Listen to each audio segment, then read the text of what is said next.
안녕하세요. 오늘도 사금의 시간 함께 해서 감사합니다. 오늘 에스겔서 19장입니다. 내용을 함께 살펴보도록 하겠습니다. 비유로 말씀하고 계시는데 이것을 애가라고 지칭하고 계세요. 이 비유는 내 왕에 대한 이야기를 담고 있죠. 이 비유를 가지고 하나씩 살펴봅시다. 첫 번째 단락에서는 포악한 사자 이야기가 나옵니다. 암사자가 새끼 사자를 키웠어요. 젊은 사자로 잘 자랐습니다. 근데 물어뜯는 포악한 사자가 되죠. 그럼 사람들이 와서 잡아갑니다. 이집트로 잡아가죠. 그래서 여호와스를 뜻합니다. 두 번째, 암사자가 다시 젊은 사자를 키웠어요.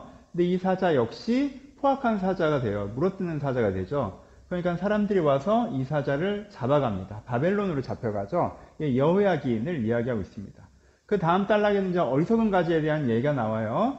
어머니는 물가에 심겨진 포도나무예요. 물가에 심겨진 포도나무예요.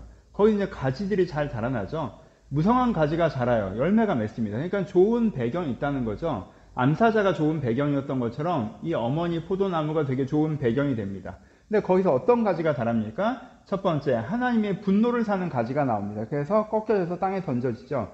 여호야김을 얘기하고요. 그 다음에 불이 나와서 열매들을 다 불태워버리는 가지가 나오죠. 시드기야를 얘기하죠. 결국엔 유다를 멸망으로 이끄는. 그래서 여기서는 좋은 배경이었음에도 불구하고 결국에는 스스로의 교만으로 그리고 어리석음으로 본인을 망치고 나라를 망치는 여호야긴과 시드기야의 이야기를 하고 있습니다. 그래서 이것이 우리의 슬픔이라고 얘기하는 거예요. 우리가 젊은 사자로 만들어주셨는데 물어뜯는 포악함을 가지고 풍부한 포도나무로 만들어주셨는데 교만하고 어리석어 결국은 우리가 갖고 있는 기회를 망치는 것이 우리의 슬픔이다 라고 고백하는 것이 에스겔서 19장의 내용입니다. 해석을 해봅시다. 그럼 이게 되게 이 역사에 대해서 에스겔이 어떻게 바라보는가, 하나님께 어떻게 바라보시는가에 대한 부분인 거죠. 그러니까 이렇게 내왕 이야기를 하고 있으면 뭐예요? 역량과 기회가 우리 가운데 있었으나 우리는 사자이고 포도나무였어요. 어리석음으로 화를 자초한 거죠. 그렇죠? 근데 이런 해석은 그 사람들이 갖고 있었던 전통적인 해석과 굉장히 충돌하는 해석이죠. 전통적인 해석은 뭐였어요? 약소국가라는 서름이었죠. 그렇죠?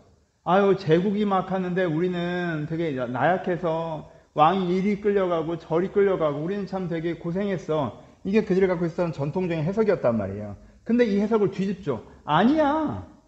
너희들이 얼마든지 잘 될 수 있어. 너희들은 젊은 사자였고 너희들은 무성한 포도나무였어.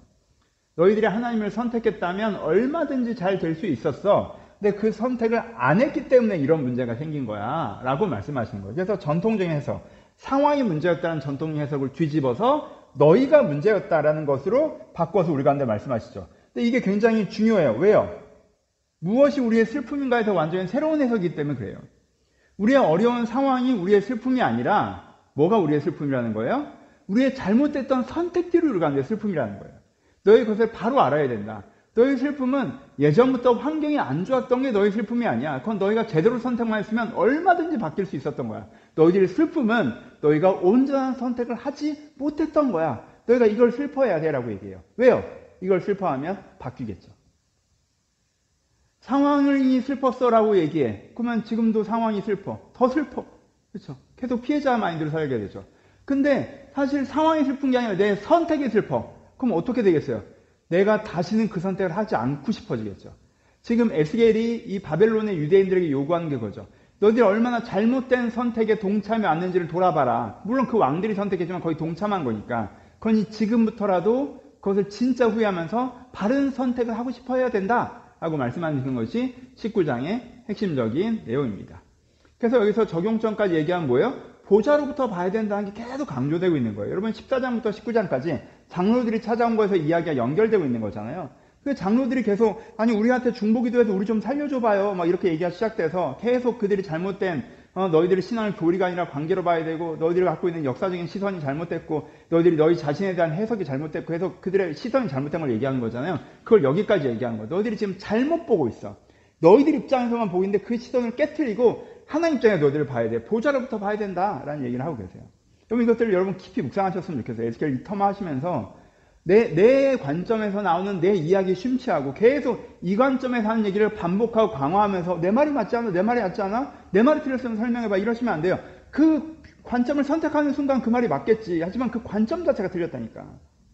내가 이렇게 보는 거 아니야. 내 입장에서만 보는 게 아니라 하나님 시선으로 나를 보는 주님께서 보시기에 내가 어떻습니까? 내가 나를 이렇게 일으켜 세워 주시옵소서. 나를 성령께서 좀 일으켜 세워 주셔서 하늘 위로 높이 드셔서 내가 하나님의 시선으로 나를 보게 하여 주시옵소서. 그 간구, 그 은혜가 우리 가운데 필요합니다. 그러니까 나의 선택이 중요하다는 걸 여기서는 환경이기보다 내 선택이에요. 여러분들 오늘부터라도 제대로 된 선택을 해나가시면 하나님께 여러분들 일하실 거예요. 하나님은 여기서부터 여러분들을 구원할 계획과 능력을 갖고 계시죠. 그러니까 내가 거기에 믿고 따르면 그것이 이루어집니다. 그런 소망을 가지고 믿음의 고백을 갖고 오늘의 선택부터 잘 쌓아갔으면 좋겠습니다. 감사합니다.